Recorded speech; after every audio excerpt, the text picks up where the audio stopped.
Welcome to sweet memories. Upcoming రివ్యూలోకి వెళ్ళిపోదాం. Amar and Baaghi family గుడికి అర్చన చేయించడానికి వెళ్తారు కదా. అదే టైంకి అరుంధతిలా ఉన్న అనామిక కూడా సేమ్ గుడికి వచ్చి పొరపాటున తన పిల్లల పేర్లతో అనామిక అని తన పేరు కూడా చెప్పేస్తుంది అనామిక. ఇంకా అలా అనామికని చూస్తూ ఉంటారు నిర్మలమ్మ అండ్ శివరామయ్య. బట్ అరుంధతిలా ఉంది అనామిక అనే విషయాన్ని వాళ్ళు గుర్తుపట్టలేకపోతారు.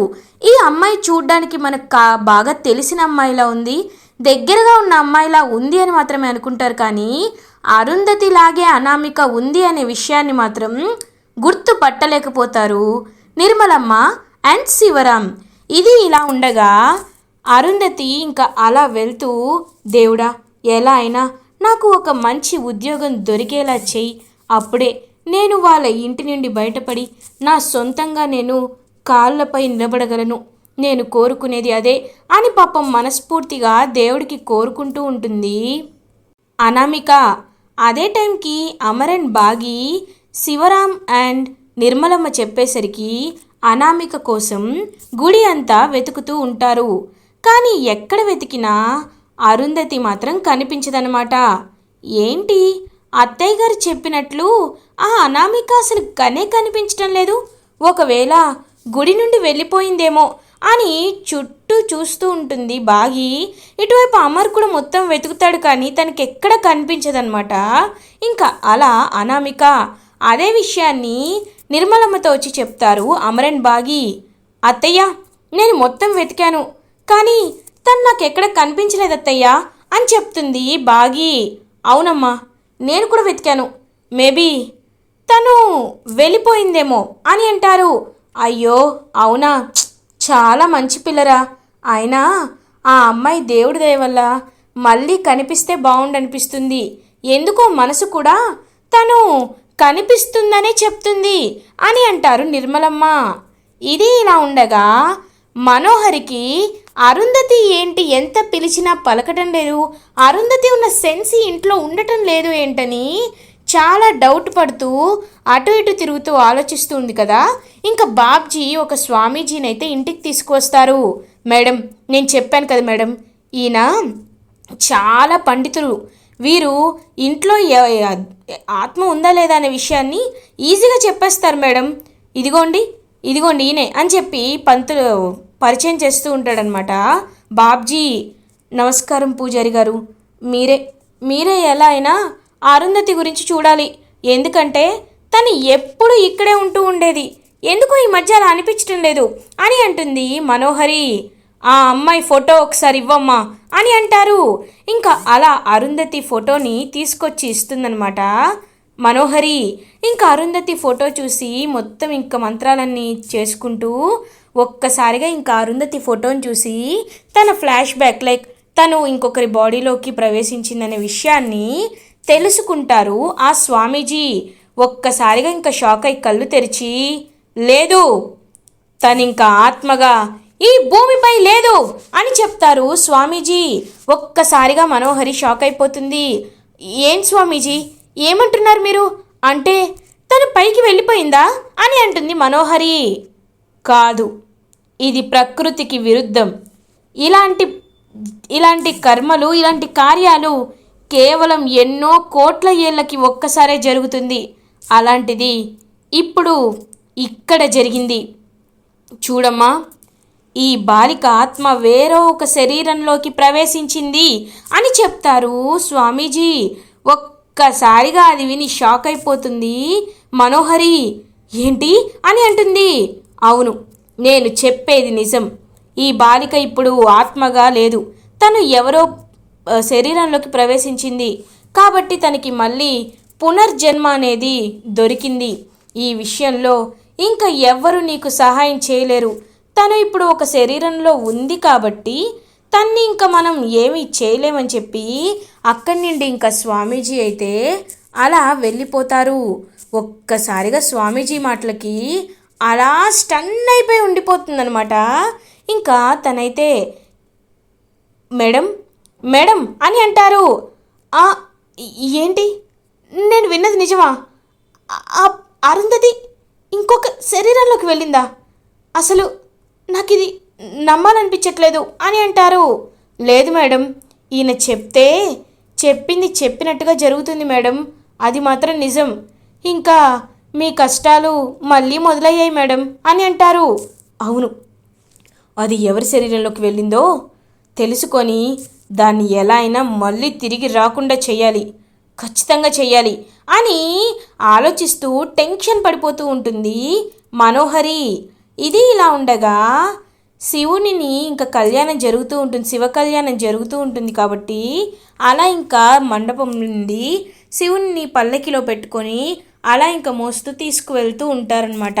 ఇంకా శివుడి విగ్రహం అలా తీసుకువెళ్తూ ఉంటే ఒక అంకుల్, పాపం పల్లకి పట్టుకున్న అంకుల్కి అయితే ఇంకా అలా కిందకి తను స్లిప్ అయి పడిపోయేసరికి కరెక్ట్గా శివపార్వతుల విగ్రహం అనేది కింద పడిపోబోతుంది. అయ్యో అని చెప్పి పాపం అమర్ వాళ్ళ ఫ్యామిలీ బాధపడిపోతుంటే బాగి త్వరగా వెళ్ళి ఆ విగ్రహాన్ని పట్టుకుంటుంది. సేమ్ ఇటువైపు నుండి బాగి బ్యాలెన్స్ చేయలేకపోతే కరెక్ట్గా ఆ విగ్రహం బేస్ని పట్టుకుంటుంది అనామిక. ఒక్కసారిగా బాగి అరుంధతిలా ఉన్న అనామికను చూసి షాక్ అయిపోతుంది. అలా ఇంకా చూస్తూ ఉండిపోతుంది బాగి. ఇంకా బాగి, అనామిక అలియాస్ అరుంధతి ఇద్దరు కలిసి ఆ విగ్రహాన్ని యథాస్థానంలో పెడతారు. అమ్మ, దేవుడు కింద పడిపోకుండా చేశారు, మీకు ఆ దేవుడి ఆశీస్సులు ఎప్పుడు కలుగుతాయి అని పంతులు గారు ఇంకా వాళ్ళకి దీవించి అలా ఇంకా పల్లకిని ఊరేగిస్తూ ఉంటారు. ఇంకా అక్కడి నుండి మొహం కూడా సరిగ్గా చూపించకుండా వెళ్ళిపోతూ ఉంటుందన్నమాట అనామిక. కరెక్ట్గా అదే టైంకి అమర్ ఇంక పక్కకి వెళ్తాడు. ఇంకా అనామిక అలా నడుచుకుంటూ వెళ్తుంటే బాగి అనామికకి ఎదురు పడుతుంది అండ్ అమర్ కూడా అనామికకి ఎదురు పడతాడు. బాగి అనామిక వైపు అలా చూస్తూ ఉండిపోతుంది. ఏంటి, తన్ని ఎక్కడో చూసినట్టుందే కానీ తెలియటం లేదు, ఇలాంటి మొహం అని ఆలోచిస్తూ ఉంటుంది బాగి. ఏంటి నాకు అడ్డుగా నించున్నారు అని అడుగుతుంది అనామిక. ఏం లేదు, మీకు థ్యాంక్స్ చెప్పాలనుకుంటున్నాను అని అంటుంది బాగి. థ్యాంక్సా? థ్యాంక్స్ ఎందుకు? మనందరం ఆ దేవుడికి సంబంధించిన బిడ్డలమే కదా, ఆయనని మనం కాపాడుకోకపోతే ఇంకెవరు కాపాడతారు? అయినా దీనిలో థ్యాంక్స్ చెప్పాల్సినంత ఏమీ లేదు కదా అని అక్కడి నుండి వెళ్ళిపోబోతూ ఉంటుంది. ఇంకా అలా అరుంధతి ఎక్స్క్యూజ్ మీ అని అమర్ గొంతు వినపడుతుంది. అమర్ గొంతు వినగానే అనామిక మనసులో ఉన్న అరుంధతి ఆత్మ ఒక్కసారిగా వైబ్రేట్ అవ్వడం స్టార్ట్ అవుతుంది. ఆ గొంతు వినగానే అమర్ జ్ఞాపకాలని లైట్గా గుర్తు చేసుకుంటూ ఉంటుందన్నమాట అనామిక. ఇంకా అలా వెనక్కి తిరిగి చూస్తుంది. అమర్ అలా ఇంకా అరుంధతి వైపు చూస్తూ ఉండిపోతాడు. అరుంధతి కూడా అమర్ వైపు మీరు అని అంటుంది. చూడండి, మీరు హైదరాబాద్ వారు కాదా అని అడుగుతాడు అమర్. ఒక్కసారిగా ఇంకా అరుంధతి అలా మాటలు వింటూ ఉండిపోతుంది.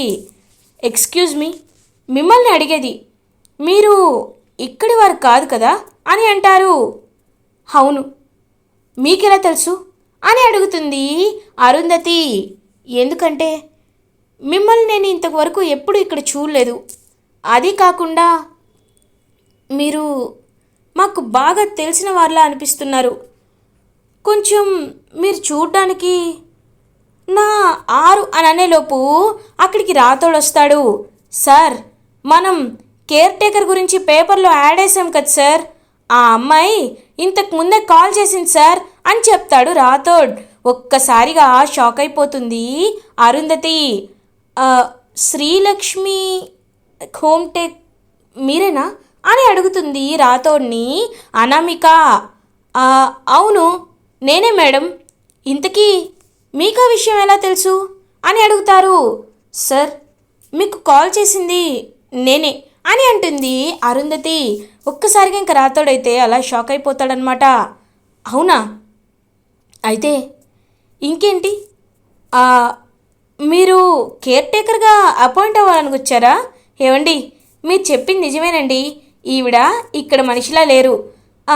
ఇంతకీ మీరు పిల్లల్ని బాగా చూసుకుంటారా అని అడుగుతుంది అనామికని బాగి. చూడండి, నేను ఏది మొహమాటం లేకుండా చెప్పేస్తాను. ఇప్పుడు నిజం చెప్తాను. నాకు కేర్ టేకర్గా ఎలాంటి ఎక్స్పీరియన్స్ లేదు. నా జీవితంలో నేను కోల్పోకుండా చాలా కోల్పోయాను. అందుకే కొత్త జీవితం కోసం నా కాళ్ళపై నేను నిలబడాలని మా ఊరు వదిలి ఇక్కడికి వచ్చేసాను. కొత్త ప్రయాణాన్ని మొదలుపెట్టాను. అదే విషయాన్ని మీతో కూడా చెప్తున్నాను. కేర్ టేకర్గా ఉండగలనో లేదో అనేది నాకు తెలియదు, కానీ ఉద్యోగం వస్తే మాత్రం చాలా సంతోషంగా ఉంటాను అని చెప్తుంది అనామిక. మేడం, ఎందుకు మేడం ఆవిడని అడుగుతారు? ముందు ఇంటికి రమ్మని చెప్పండి. అమ్మా మీరు ఇంటికి రండి అని చెప్పి ఇంకా రాథోడ్ అలా అనామికని ఇంటికి తీసుకువెళ్తూ ఉంటారు. ఇంకా అలా రాథోడ్, అమర్, బాగి ముగ్గురు ఇంకా అనామికని ఇంటికి తీసుకువస్తే ఇంకా అలా అనామిక అయితే చూస్తూ ఉంటుందన్నమాట అదంతా.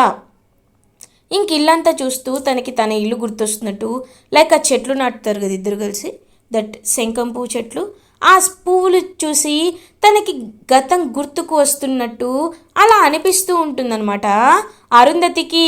అప్పుడే ఇంకా చిత్రగుప్త అలా ఇంకక్కడ ప్రత్యక్షమవుతారు. నాకు తెలుసు బాలిక, నువ్వు తిరిగి తిరిగి ఇచ్చటకే వస్తావని నాకు తెలుసు అని చిత్రగుప్త అనుకుంటూ ఉంటారు. అయినా ఏమి వినపడినట్టే అలా ఇంకా ముందుకు నడుచుకుంటూ వెళ్తుంది అనామిక. అప్పుడే ఇంకా పాత చిత్రగుప్త కూడా అక్కడ ప్రత్యక్షమవుతారు. విచిత్రగుప్త నువ్వేంటి ఇక్కడ అని అడుగుతారు చిత్రగుప్త. మీరు ఎంతటి ఘనకార్యాన్ని వెలగబెట్టినారో నేను అక్కడ మాయాపేటికలో చూశాను, అందుకే మీకు సలహా ఇద్దామని ఇక్కడికి వచ్చాను అని చెప్తారు విచిత్రగుప్త. అయ్యో, నాకు సహాయం చేయడానికి వచ్చావా? నీవు ఎంత మంచివాడవో. ఈ బాలిక నన్ను ఏమార్చి నా చేత బలవంతంగా ఈ పని చేయించింది. ఇప్పుడేమో గతం మర్చిపోయింది. నేను ఎంత గుర్తు చేయవలనని దలిచినా తనకి గుర్తు రావట్లేదు అని అంటారు కొత్త చిత్రగుప్త. మీ బుద్ధి మందగించినది. మీరు ఈ విషయాన్ని మరిచారా? ఇది మాత్రమే కాదు, ఆ పరమశివుడు తనకి తనలానే ఉన్న శరీరంలోకి ప్రవేశపెట్టాడు. కానీ తనకి ఒక మాయాశక్తి ఉన్నది. తన అయినవారు తనకి గతం గుర్తొచ్చేంత వరకు, అరుంధతికి గతం గుర్తొచ్చేంత వరకు తన అయినవారు అంటే అమర్ కానీ, బాగి కానీ, రామ్మూర్తి, నిర్మలమ్మ, సీత, శివరామయ్య, పిల్లలు, తన రక్త సంబంధికులు ఎవ్వరికీ అరుంధతి కనబడదు, అనామికలాగా కనబడుతుంది. ఎప్పుడైతే అరుంధతికి తన గతం గుర్తుకు వస్తుందో ఆ టైంలో అరుంధతి తనలా కనబడుతుంది. ఈ విషయం పాయింట్ని ఇంకా కొత్త చిత్రగుప్తకు చెప్తారనమాట పాత చిత్రగుప్త. అవును, ఈ నిబంధనని నేను చదవలేదు. ఇంతసేపు ఆ బాలిక మణిని తెచ్చిస్తుందేమోనని చాలా ఎదురు చూశాను. అయితే ఈ బాలిక ప్రాణం తీయడం కూడా నా చేతుల్లోనే ఉంది కాబట్టి ఇప్పుడే ఈ బాలిక ప్రాణాలు తీసదా అని అంటారు. అయ్యో చిత్రగుప్తుల వారు, మీరు ఇన్ని నిబంధనల్ని మర్చిపోయారు. వయసు మందగిస్తుంది కదా, అందుకే మర్చిపోయినట్టున్నారు. చూడండి, ఒక ఆత్మని శరీరంలోకి ప్రవేశపెట్టడం మీ బాధ్యత. కానీ అది తిరిగి మళ్ళీ మీ చెంతకి రావాలంటే దానికి చాలా నిబంధనలు ఉంటాయి. ముఖ్యంగా యమధర్మరాజుల వారి అనుమతి కావాలి. మీకు ఉన్నదా? లేదు కదా. అలాంటప్పుడు మీరు ఏమీ చేయలేరు. ఆ బాలికంతట బాలిక గతాన్ని గుర్తు తెచ్చుకొని నాగమణిని తీసుకువచ్చి మీ చేతిలో పెడితే గాని ఇప్పుడు మీరు ఏమీ చేయలేరు. ఇక్కడుండి కూడా ఏమీ చేయలేరు. సమయం వచ్చినప్పుడు రండి, పదండి వెళ్దామని చెప్పి ఇంకా యమపురికి తీసుకువెళ్ళిపోతాడనమాట ఆ చిత్రగుప్త. అయితే ఇతన్ని సరే, ఆ బాలిక ఎన్నో కష్టాలు పడింది. ఇప్పుడైనా కాస్త ఆ బాలిక తన గతం గుర్తులేకపోయినా తన కుటుంబ సభ్యులతో సంతోషంగా ఉండాలని మనస్ఫూర్తిగా కోరుకుంటాను అని చెప్పి ఇంకక్కడి నుండి వెళ్ళిపోతారనమాట. ఇద్దరు చిత్రగుప్తలు అలా వెళ్ళిపోతారు. ఇంకా అరుంధతిని అందుకే వీళ్ళు గుర్తుపట్టరనమాట. ఈ శివనారాయణ కానీ, నిర్మలమ్మ కానీ అరుంధతిని చూసి అమర్, బాగి వీళ్ళెవ్వరూ అరుంధతిలా కనబడదు కాబట్టి వాళ్ళు గుర్తుపట్టరు. సో ఇంకా అలా అరుంధతి అనామిక లోపలికి నడుచుకుంటూ వస్తుంది. మేడం, ఇదిగోండి కొత్త కేర్ టేకర్ అని రాథోడ్ చూపిస్తాడు. అనామిక, నువ్వమ్మా అని నిర్మలమ్మ అంటుంది. ఆంటీ, ఇది మీ ఇల్లా అని అడుగుతుంది అనామిక. అమ్మా, తన్నీకు అని అంటారు. ఒరే అమర్, మర్చిపోయావా? నేను వెతకమన్నాను కదా, తనేరా తిను అని అంటారు. ఓ అవునా, అయితే మనం ఈజీగా ఫ్రెండ్స్ అయిపోవచ్చు అని నవ్వుతూ చెప్తుంది బాగి. ఇంక పాపం సైలెంట్గా ఉంటుంది అనామిక. మనోహర్ ఇదంతా చూసి ఈ కొత్త క్యాండిడేట్ ఎవరు, ఇక్కడికి ఎందుకు వచ్చింది, అయినా వీళ్ళు ఎటుపోతే నాకెందుకు, ముందు నా ప్రాణాలు నేను ఆ రణ్వీర్ ఛత్రిని కాపాడుకోవాలి, అమర్ నాకు దక్కేలా చేసుకోవాలి, ఆ ఖాళీగడి దరిద్రాన్ని వదిలించుకోవాలి అని చెప్పి ఇంకా టెన్షన్గా అక్కడి నుండి వెళ్ళిపోతుంది మనోహరి. ఇంకా అంజలి, అమ్ము వీళ్ళందరూ కొత్త కేర్ టేకర్ అయిన అనామిక అంటే అరుంధతిలా ఉన్న అనామికను గుర్తుపట్టరు కాబట్టి అలా ఇంకా అనామిక వైపు చూస్తూ ఉంటారు. ఎక్స్క్యూజ్ మీ, నీ పేరేంటి?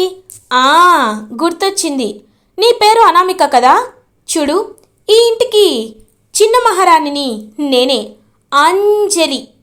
ఇక్కడ 2 టీంలు ఉంటాయి, ఒకటి మిస్సమ్మ టీం, ఇంకొకటి ఈ అంజలి టీం. నువ్వు ఎవరి టీంలో ఉంటావు అని అడుగుతుంది అంజలి.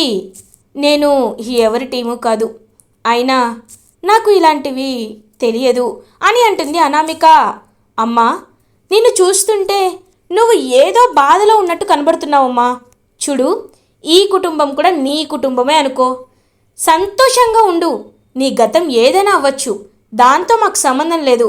నువ్వు ఇప్పుడు ఎలా ఉన్నావు, భవిష్యత్తులో ఎలా ఉంటావు అనేదే మాకు ముఖ్యం. కేర్ టేకర్గా నిన్ను పెట్టుకున్నాం కానీ మా సొంత ఇంట్లో మనిషిలాగా నిన్ను చూసుకుంటాం. కొంచెం నవ్వమ్మా అని అంటారు శివరాం. ఇంకా అనామిక నవ్వుతుంది. మావయ్య, మీరు కరెక్ట్గా చెప్పారు. చూడండి, నవ్వుతుంటే మీరు ఎంత బాగున్నారో. ఇప్పటి నుండి మీరు ఇది మీ ఇల్లు అనుకోండి, సరేనా అనామిక గారు అని అంటారు. నన్ను అనామిక గారు అనొద్దు, జస్ట్ అనామిక అని పిలవండి అని చెప్తుంది అనామిక. మీరు కూడా నన్ను అండి గిండి అనకూడదు, మిస్సమ్మ అని పిలవాలి అని అంటారు. మిస్సమ్మ అనే పేరు వినగానే ఇంకా అరుంధతికి తన మనసులో జ్ఞాపకాలన్నీ గుర్తుకు వస్తూ ఉంటాయి.